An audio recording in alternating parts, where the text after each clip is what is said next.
আমার হাতে একটি নোট রয়েছে, আর এই নোটটি 200 টাকা সমমূল্যের হলেও এতে কিন্তু কাগজের তৈরি। আজ আপনার হাতে কিংবা পকেটে যে কাগজের নোট রয়েছে, এটি ছিল একসময় কল্পনা অতীত। হাজার হাজার বছর আগে পৃথিবীতে কাগজের নোট বলতে কিছুই ছিল না। তখনকার সময় মানুষ কেনাকাটা করতো ভারী স্বর্ণ, রূপা এবং তামার ধাতব মুদ্রা দিয়ে। কিন্তু সমস্যা ছিল, এগুলো বহন করা ছিল যেমনি ঝুঁকিপূর্ণ তেমনি ভারীও। আর এই সমস্যার সমাধানের জন্য একটি যুগান্তকারী আবিষ্কার হয়। চলুন যাই প্রাচীন চীনে।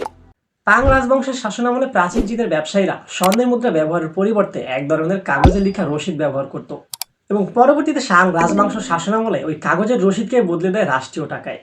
পৃথিবীর প্রথম কাগজের নোটের নাম ছিল জিয়াওজি। এই নোট সরকার ছাপাতো, এবং কয়েক মাস পর পর এগুলো বদলাতে হতো, যাতে করে কেউ নকল বা জাল টাকা বানাতে না পারে। 1300 শতকে ভ্রমণ পিপাসু মার্কো পোলো চীনের এসব অদ্ভুত কাগজের নোট দেখে ইউরোপকে জানালো। ইউরোপের মানুষ তখন বিশ্বাসই করতে পারেনি যে টাকা আবার কাগজের হয়। অবশেষে 1660 সালে সুইডেন প্রথম ইউরোপীয় ব্যাংক নোট চালু করে, আর এইখান থেকেই ছড়িয়ে পড়ে সারা বিশ্বে কাগজের নোট। বর্তমানে আধুনিক বিশ্বে আমরা দেখতে পাই একটি সাধারণ ধারণা কিভাবে পুরো সভ্যতাকে বদলে দিতে পারে।